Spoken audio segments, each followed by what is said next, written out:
Among the recurring instructional approaches that we discovered in visiting schools for these videos is that of Constructivism. Constructivism is a theory about how people learn, and it holds that students need to engage with information being taught in order to understand and apply it. In the book, Applying Standards-Based Constructivism, Dr. Paul Vermette and his co-authors describe a two-step approach to creating an effective and engaging lesson. The first step he calls exploration, and is meant to grab the learner's attention with an activity that allows the teacher to discover students' interests, strengths, and prior knowledge. The second step is discovery, in which situations are created that enable learners to discover facts and concepts and develop skills needed for competency. When we contacted Dr. Vermette about applying the two-step approach to teaching special needs students, he volunteered to act as a guest teacher to demonstrate how this could be accomplished. We brought Dr. Vermette from New York, where he is a professor at Niagara University, to Elsinore High School in California.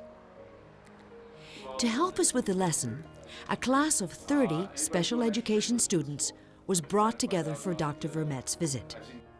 To begin, we asked Dr. Vermette to explain what he has in mind for his lesson.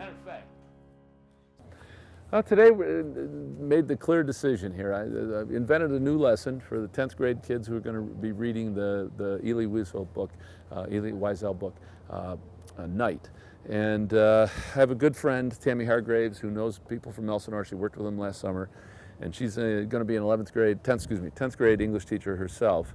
And I want the students to think about the book Night and then marshal up an argument and share it with Tammy in a letter that will say, you should have your kids read it because, or you shouldn't have your kids read it because. But the becauses are very, very, very important. That's not the opinion.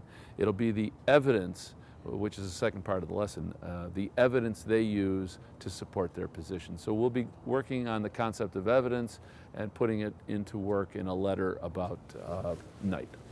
Today we've got one period together. I'm an old everything, but I'm an old socializing English teacher, and when I found out you were reading Night, I jumped on the chance to mess with you. So I'm going to ask you to really help me make a decision. We talked about it a minute ago, what I'm really looking for today, and I'll explain in a second.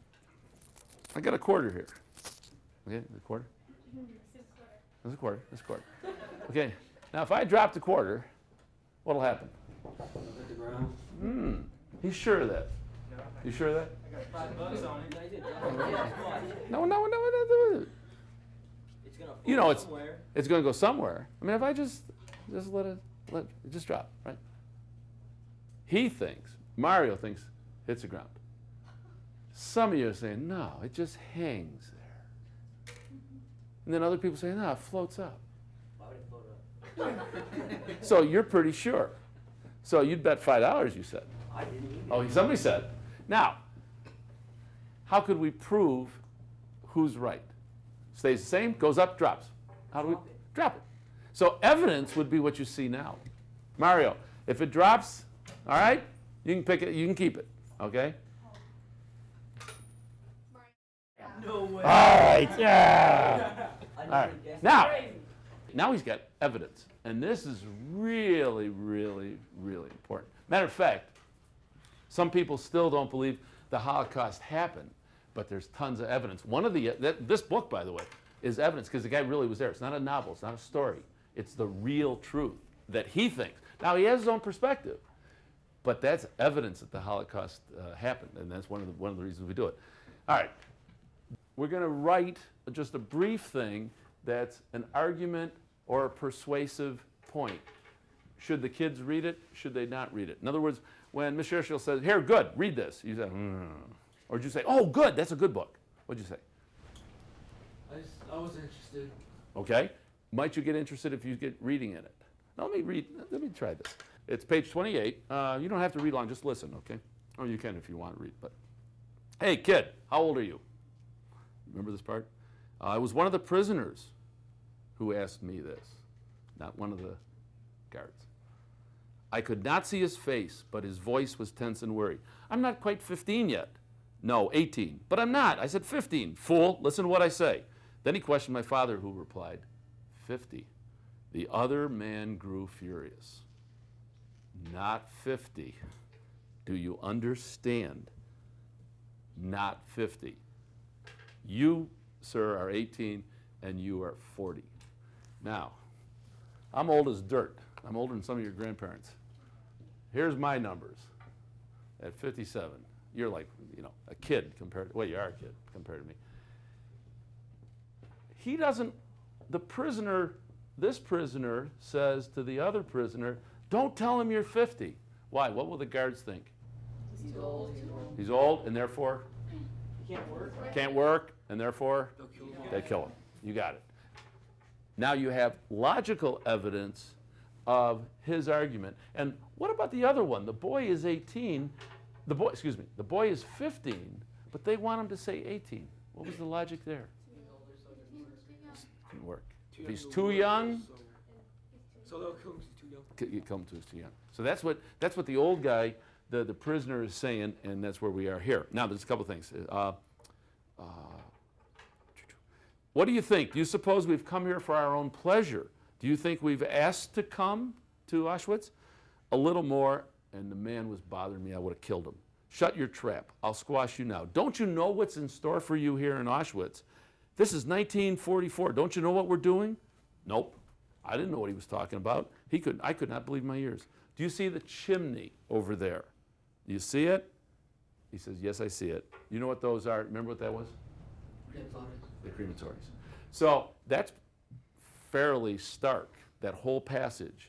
And it's telling, this is the first few pages, this boy is thinking, all of a sudden he understands he might have to die. So from your perspective, perhaps too strong. Other people say, how many people come down on the side? That makes the book very interesting, that part. What happened, Dakota? What'd you like about that? And you don't have to like, but what caught your attention? The warning, and okay, and just the whole idea of the flames. You make a picture in your mind about the flames coming from the crematorium. Now, what I'm going to ask you to try to do is take the blank sheet of paper that you have, the white sheet, okay? Do you have the books with you? Are they here? Okay, we don't need them right now. But on the paper, would you number your paper 1, 2, and 3, and think about a book that you really liked, or a book that you think other kids should read, other 10th graders in New York State, frankly. What is it about those books that makes them worth reading? Just take 1 minute and write down 3 things that make a good book. Can't be wrong, it's your opinion. Oh, you need a paper.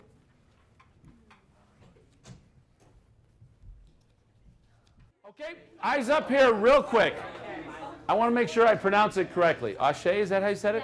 Now, Ashe said that one of the things that is a quality for her of a good book is humor. And this book, of course, if you're looking for a funny book, this ain't the right one, that kind of thing, right? Now, how many people had humor? Did anybody else have got to be funny, kind of like? That's actually a cool thing. And when you write to Hargraves, tell her, I'm not recommending it because there's no humor, and I think you would say other teenagers, you can raise those hands. Raise those hands who had humor. Look at the number of kids. See, Ashe, you can argue over half of my class wants books with humor. This one doesn't have any humor.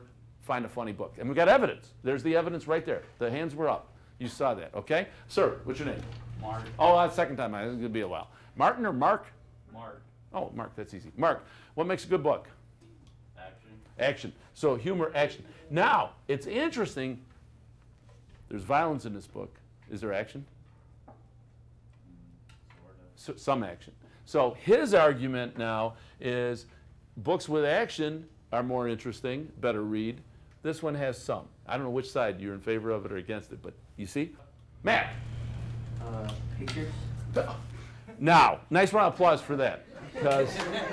Now, nice round of applause. Matt's point.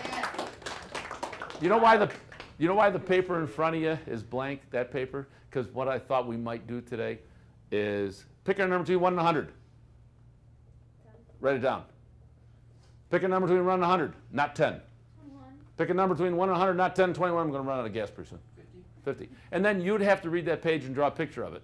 So we'd have 25 pictures of the book that we could then show Hargrave's class. That'd be kind of cool. Yeah. What, do we want to try that? We're all set. Get to the page, do some reading, plan your drawing. You got about 5 minutes. Go, go, go. And you two guys, thank you for working together. No, put it on the white page. Yeah. Do you want the back? Good job. Oh, that's good. That's good. I'm waiting back. I'm waiting.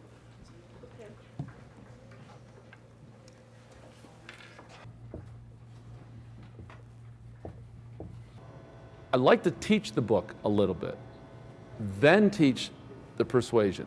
Not that I would color their image, but I think after they drew the picture, after we read a little to them, they may have started to think about the book differently. And so 2 lessons and maybe 2 distinct chunks with each having exploratory discovery. So the first would be about the book, and we would focus on the visuals, and we'd layer the book. I would have the pages all designed ahead of time, so we would have all 109 pages laid out. Then we would understand the story, some of the nuances, and some of the purposes. We'd stay with the piece about the qualities of good books, because they were very good about that. They came up with 8 qualities: romance, humor, things they wanted, action.